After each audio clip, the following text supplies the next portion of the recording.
اخبار اللمه غدا في سوق الحد ان شاء الله. طبعا الفيديو ده مختلف تماما عن باقي الفيديوهات، ولكن في مقدمه الفيديو كده احب اقول لك اسمع الفيديو ده عشان خاطر فيه حاجات مختلفه تماما ان شاء الله عن سوق الجمعه. يعني ان شاء الله غدا هيكون سوق الحد، طبعا في اختلاف من سوق الحد لسوق الجمعه. هنقول لك على كم معلومه او كم نصيحه او كم حاجه تعملهم في سوق الحد عشان بدايه او في ارتفاع جديد او ارتفاع مختلف عن سوق الجمعه في الاسعار. طبعا بالنسبه للكوكتيل اللاتيني، طبعا في سوق الجمعه ما كانش موجود تماما وكان في ارتفاع في الاسعار، وهيكون في الحد ارتفاع في الاسعار اكتر من الفتره اللي فاتت. ولكن في مقدمه الفيديو كده فضلا وليس امرا، لاول مره تشوفنا على اليوتيوب يا ريت تشترك في القناه وتفعل زر الجرس عشان يوصلك اشعار بكل فيديو جديد. يا ريت لو استفدت معلومه حتى لو بسيطه ما تبخلش علينا باللايك الجميل بتاعك. ولكن نخش في موضوع الفيديو على طول. ناس كتير بتنزل الاسواق وناس كتير مش عارفه تتعامل مع التجار ازاي. كيفيه التعامل مع التجار، ازاي انت تتعامل مع التجار وتبيع طيورك بسعر كويس، ما تبيعش بسعر بخس او تبيعها او يضحك عليك في السوق. طبعا يا جماعه احنا قلنا في اكتر من كذا فيديو، اكتر من كذا مره قلنا في فيديوهات كلها، في فيديوهات كتير، وبنأكد عليك برضو في الفيديو ده ان انت ما تنزلش الا في وجود طلبيات بس. يعني ما تنزلش السوق تسلم الا في وجود طلبيات بس. ده طبعا هيكون افضل ليك. ازاي بقى او ازاي تتعامل مع التجار او كيفيه التعامل مع التجار اللي هي في السوق. ناس كتير برضو ما زالت بتبخس الاسعار.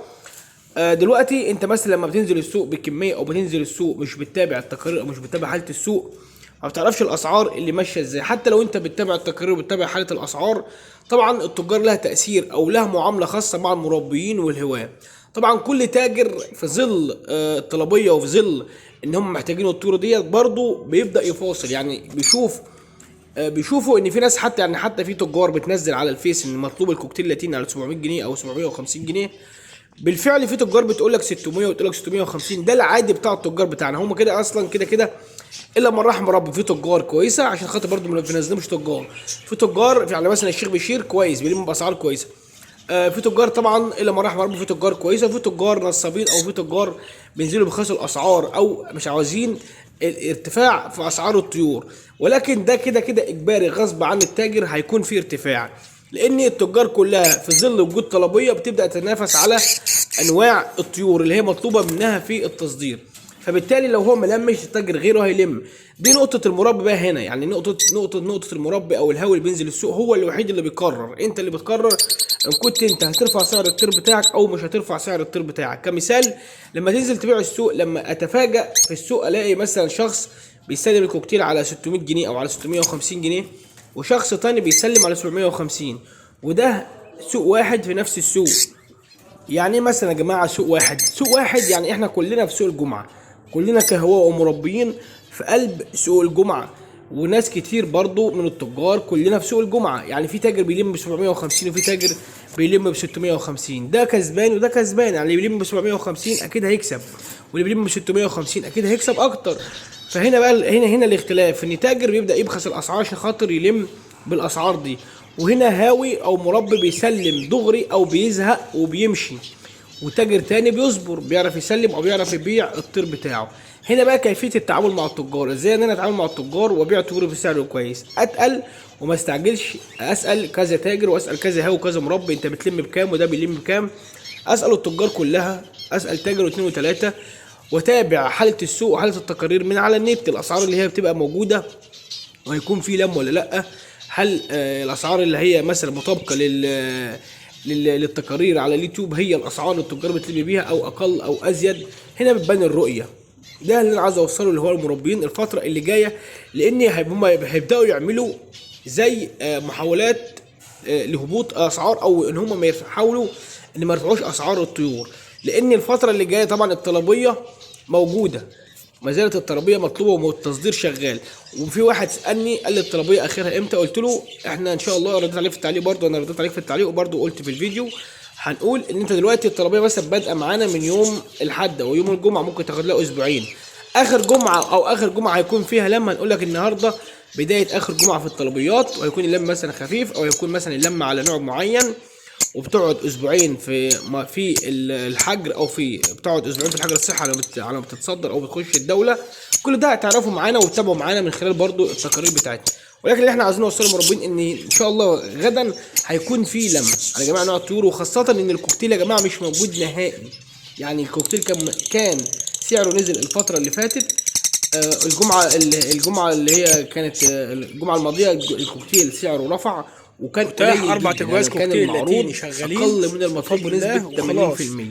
يعني لو معروض قربوا 20 يحطوا جوز بيض مطلوب 100 يعني جوز بعد العش اللي فات. تمام. خلاص يعني ان شاء الله في الحد هيكون في ارتفاع اكتر من وحضراتكم شايفين كده 725. احنا كانت ادي ما شاء التجار الله طلبها حجم وصحة وناس وعيش كتير ما شاء بالفعل الله. سلمت على 750. وحضراتكم شايفين يبقى انا ليه ما في سلمش على الفيديو كده 800؟ ما سلمش ليه على تجواز 850؟ كوكتيل ابدا ارفع واحد. اوصل لرقم معين. انا كهاوي كمربي بشرط خلال على أيام إن شاء التاجر، الله انا دي عندي تلاقيهم حاجه حطوا كذا بيض. كذا، صحتها لسه كويسه، بيجهز. حاجه تربيه محترمه، احجام كويسه، القص. صحه وريش تمام، هتعيش معاك ادي او القص شغاله التاني. على حاجه في التصدير. ما هو مثلا دلوقتي لما بيجيب جوز غالي 50 جنيه احسن ما الجوز يموت منه ب 800 جنيه او ب 700 جنيه.